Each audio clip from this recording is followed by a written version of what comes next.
नमस्कार दोस्तों, स्वागत है आपका एमसीक्यू आईक्यू में। मैं आपको चैप्टर वाइज कवरेज करा रहा हूँ प्रीवियस ईयर क्वेश्चन के। जो भी क्वेश्चन एसएससी के एग्जाम में आए हैं, चाहे वो सीजीएल हो, CHSL, CPO, MTS, steno, GD, कोई भी एग्जाम हो एसएससी का 2019 से लेकर 2023 तक, जो भी प्रीवियस ईयर क्वेश्चन है एसएससी के वो पढ़ेंगे हम। ये 17 पार्ट है, तो चलिए शुरू करते हैं। आज का फर्स्ट क्वेश्चन है, which of the following pair of ruling period is correct match? शासक शासन काल का निम्नलिखित में से कौन सा युग्म सही सुमेलित है? देखिए, शेरशाह सूरी और अकबर का जो रूलिंग पीरियड है वो पूछा है। तो 1540 से 1545 तक शेरशाह सूरी ने रूल किया था। जी बिल्कुल सही, क्योंकि शेरशाह सूरी और हुमायूं के बीच में बैटल्स हुई थी दो। तो उस टाइम 1540 में बैटल ऑफ कन्नौज हुई थी। उसके बाद हुमायूं को भगा दिया था शेरशाह सूरी ने। उसके बाद रूल किया था सूरी डायनेस्टी ने। जो सूरी डायनेस्टी है जिसके फाउंडर शेरशाह सूरी है, 1540 से लेकर 1556 तक रूल किया था सूरी डायनेस्टी ने। और अकबर की बात करते हैं, 1556 से लेकर 1556 से लेकर 1605 तक अकबर मुगल एम्पायर के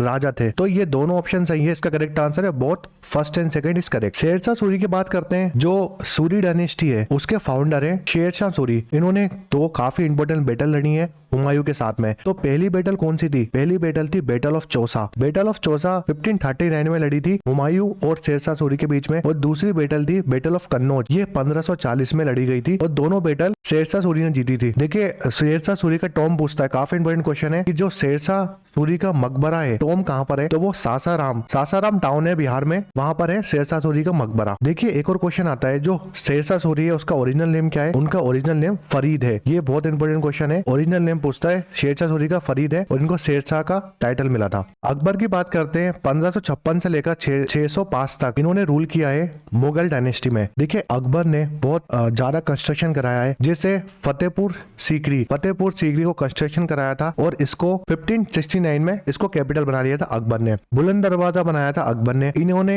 एक रिलीजियस पॉलिसी निकाली थी, दीन ए इलाही, ये 1581 में निकाली थी, इंट्रोड्यूस करी थी दीन ए इलाही। तो अकबर ने दीन ए इलाही रिलीजन पॉलिसी निकाली थी। इनके टाइम में एक कोर्ट पोएट थे इनके, अब्दुल फजल ने अकबरनामा लिखी थी। काफी इंपोर्टेंट क्वेश्चन है कि जो अकबरनामा बुक है वो किसने लिखी थी? अब्दुल फजल ने लिखी थी। वो भी नवरत्न थे। अब्दुल फजल जो थे ना, नवरत्न थे अकबर की कोर्ट में। आपको पता है इन्होंने नवरत्न बनाए थे, 9 रत्न थे इनके पास। 9 रत्न जो हर फील्ड में बहुत ज्यादा अच्छे थे, जैसे तोडरमल, अब्दुल फजल, फेजी, बीरबल, तानसेन, अब्दुल रहीम खाने खाना, मुल्ला तो प्यासा, राजा मानसिंह, फकीर अजरुद्दीन, ये 9 रत्न थे अकबर की कोर्ट में। इनके नाम याद रखो, क्योंकि क्या होता है कभी कभार ऑप्शन में 3 ऑप्शन होते हैं जो अकबर के नवरत्न है और चौथा ऑप्शन वो चेंज कर देता है। तो ये पूछता है कौन सा करेक्ट नहीं है। तो ये अकबर के नवरत्न का नाम याद रखो। देखिए, अकबर ने शादी की थी हिंदू प्रिंसेस से, एक हिंदू महारानी से शादी करी थी अकबर ने, जिसका नाम था हरका भाई। हरका भाई को अकबर ने नाम दिया था जोधा भाई और हरका भाई एक ही हैं। एक और क्वेश्चन बहुत आता है, इन्होंने जो चित्तौड़ फोर्ट था 1568 में कैप्चर कर लिया था अकबर ने। जो पिलग्रिमेज टैक्स लगता था हिंदूज के लिए, उसको भी अबोलिश कर दिया था। जजिया टैक्स 1564 में जजिया टैक्स भी अबोलिश कर दिया था अकबर ने। नेक्स्ट क्वेश्चन है, which of the following year did Subhash Chandra Bose refer to Mahatma Gandhi as the father of nation? निम्नलिखित में से किस वर्ष में सुभाष चंद्र बोस ने महात्मा गांधी को राष्ट्रपिता कहा था? इसका करेक्ट आंसर है 1944 में सुभाष चंद्र बोस ने महात्मा गांधी को बोला था father of nation. Exact date याद रखो आप, 6 जुलाई 1944 में सुभाष चंद्र जी ने बोला था रेडियो में, जो आजाद हिंद रेडियो था उसमें बोला था महात्मा गांधी को फादर ऑफ नेशन। तो याद रखो, इंपोर्टेंट क्वेश्चन है, father of nation Subhash Chandra ने बोला था महात्मा गांधी को। अगर मैं पूछूं जो महात्मा गांधी है उनको महात्मा का टाइटल किसने दिया था? तो रविंद्रनाथ टैगोर ने महात्मा गांधी को और गांधी जी को महात्मा का टाइटल दिया था। और महात्मा गांधी जी थे ना, जो रविंद्रनाथ टैगोर थे उनको क्या बोलते थे? गुरुदेव बोलते थे। तो क्या बोलते थे? गुरुदेव कौन बोलते थे? महात्मा गांधी बोलते थे रविंद्रनाथ टैगोर को, और रविंद्रनाथ टैगोर क्या बोलते थे महात्मा गांधी को? महात्मा। सुभाष चंद्र बोस की बात करते हैं तो इंडिपेंडेंट फॉर इंडियन लीग इन्होंने जवाहरलाल नेहरू जी के साथ स्टार्ट करी थी, independent for Indian league. Mahatma Gandhi को फादर ऑफ नेशन बोला था। देखिए, सुभाष चंद्र बोस जो है वो आईएनसी के 2 बार प्रेसिडेंट बने हैं। सिर्फ एक हरिपुर सेशन जो हुआ था 1938 में और दूसरा जो सेशन हुआ था 1939 में। इन दोनों सेशन में आईएनसी के प्रेसिडेंट थे सुभाष चंद्र बोस। जो 39 में सेशन हुआ था आईएनसी का, वो त्रिपुरा सेशन था, उसमें प्रेसिडेंट थे सुभाष चंद्र बोस। देखिए 1939 में सुभाष चंद्र बोस के सामने कौन थे? पीताबी सीतारमैया। पीताबी सीतारमैया को सपोर्ट कौन कर रहा था? महात्मा गांधी कर रहे थे, और सुभाष चंद्र बोस ने पीताबी सीतारमैया को हरा दिया था, जिसकी वजह से क्या हुआ कि महात्मा गांधी और सुभाष चंद्र बोस के बीच में एक डिफरेंस क्रिएट हो गया, क्योंकि महात्मा गांधी नहीं चाहते थे कि सुभाष चंद्र बोस जीते, महात्मा गांधी चाहते थे पीताबी सीतारमैया जीते। उसके बाद क्या हुआ था, जो 1939 में ना सुभाष चंद्र बोस ने आईएनसी से रिजाइन दे दिया था। उसके बाद जो आईएनसी का प्रेसिडेंट कौन बना था, ये इंपोर्टेंट क्वेश्चन है। तो देखिए एक बार बता देता हूँ, त्रिपुरा सेशन था 1939 में सुभाष चंद्र बोस के बीच में और पीताबी सीतारमैया के बीच में ये इलेक्शन हुआ था, जिसमें सुभाष चंद्र बोस जीत गए थे। जो पीताबी सीतारमैया ना, वो उनको सपोर्ट कौन कर रहा था? महात्मा गांधी कर रहे थे। तो महात्मा गांधी और सुभाष चंद्र बोस के बीच में डिफरेंसेस आने लगे थे, जिसकी वजह से जो सुभाष चंद्र बोस ने ना,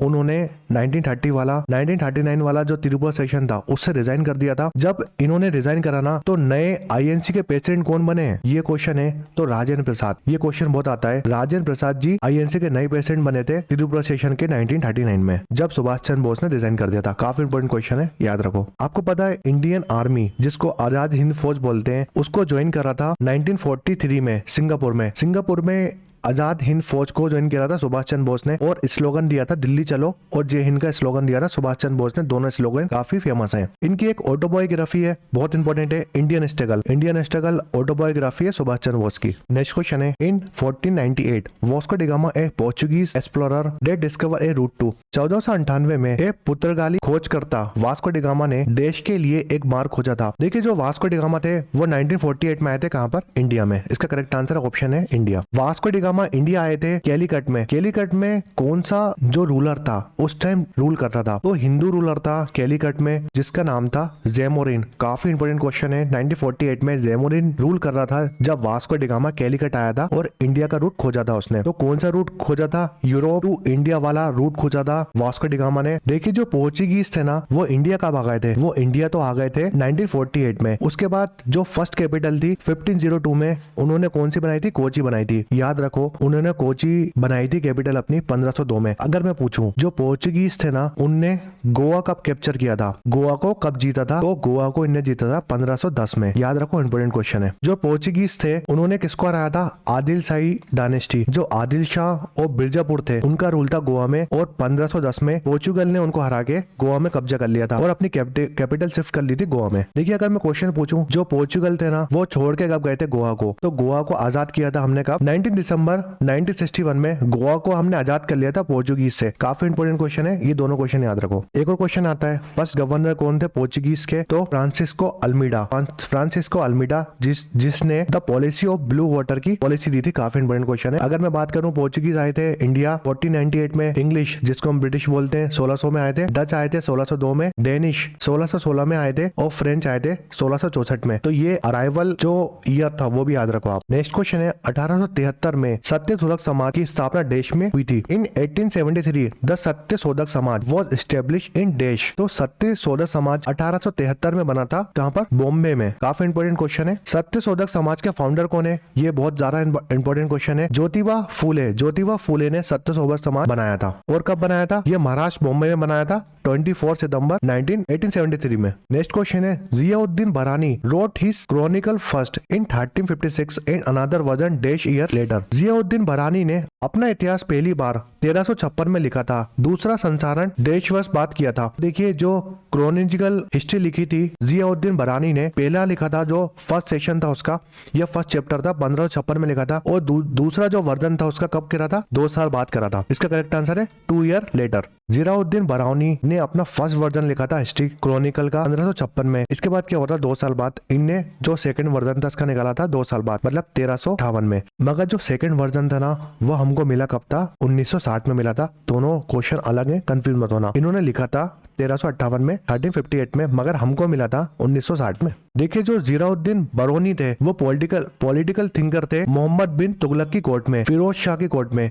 जो दिल्ली सल्तनत के रूलर थे मोहम्मद बिन तुगलक और फिरोज शाह की कोर्ट में, ये पॉलिटिकल थिंकर थे जियाउद्दीन बरौनी ने 2 काफी इंपोर्टेंट बुक्स लिखी हैं, तारीख ए फिरोज शाही और फतवा ए जहांदारी। ये दोनों क्वेश्चन आते हैं एग्जाम में, काफी इंपॉर्टेंट क्वेश्चन है। नेक्स्ट क्वेश्चन है the Paramarsh Mandali was established to work for the abolition of caste in. Paramarsh Mandali की स्थापना देश में जाति उन्मूलन के लिए, कम करने के लिए की गई थी। तो कौन सी ईयर में परामर्श मंडली बनी थी जो हमारा कास्ट सिस्टम है उसको खत्म करने के लिए? तो 1840 में बनी थी परामर्श मंडली, जिसके फाउंडर है दड़ोबा पांडुरंग। नेक्स्ट क्वेश्चन है what was the duration of rolling plan in India. Bharat में रोलिंग योजना की अवधि क्या थी? इसका करेक्ट आंसर है 1978 से 1980 तक रोलिंग परेड लगा था इंडिया में। तो रोलिंग परेड स्टार्ट हो गया था 1978 में। ये कॉन्सेप्ट किसने दिया था? ये कॉन्सेप्ट दिया था गुन्नार मिडल ने दिया था ये कॉन्सेप्ट रोलिंग परेड का। देखिए आपको पता है 1978 में जनता पार्टी रूल कर रही थी और रूलिंग में आ गई थी जनता पार्टी। तो जनता पार्टी ने टर्मिनेट कर दिया था 5th 5 ईयर प्लान। 1977-78 वाला जो 5th 5 ईयर प्लान था,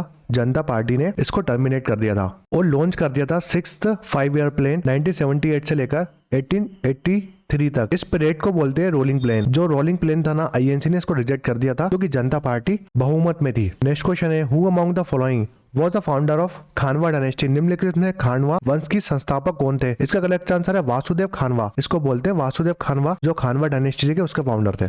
खानवा डायनेस्टी एक ब्राह्मणी डायनेस्टी थी जिसके फाउंडर है वासुदेव खानवा और ये डायनेस्टी 78 BCE में बनी थी। वासुदेव खानवा ने जो सुंगा डायनेस्टी थे उसके रूलर देवभूति को मार दिया था और उसके बाद अपनी डायनेस्टी बनाई थी 72 BC में, जिसकी कैपिटल विदिशा थी। और मेजर रूलर कौन कौन थे खानवा डायनेस्टी के? वासुदेव खानवा, भूमिमित्र, नारायणा, सुशर्मन, ये कुछ रूलर थे खानवा डायनेस्टी के। देखिए लास्ट रूलर कौन थे खानवा के? तो सुशुमन थे लास्ट रूलर खानवा डायनेस्टी के और फाउंडर कौन थे? वासुदेव खानवा। नेक्स्ट क्वेश्चन है Babur ruled over the Delhi till dash year. Babur ने डैश वर्ष तक दिल्ली पर शासन किया। इसका करेक्ट आंसर 1530 में। मैंने आपको बहुत बार बताया है जो मुगल डायनेस्टी है, मुगल डायनेस्टी 1526 में बनाई थी बाबर ने और सिर्फ 4 साल बाद इनकी मृत्यु हो गई थी, खत्म हो गए थे 1530 में दिल्ली में। नेक्स्ट क्वेश्चन है the bill which provide for the trial of British और European person by India was dash. भारतीय द्वारा ब्रिटिश या यूरोपियन व्यक्ति पर मुकदमा चलाने का प्रावधान करने वाला विधायक देश में था। जो ब्रिटिश या यूरोपियन व्यक्ति पर मुकदमा चालन करने वाला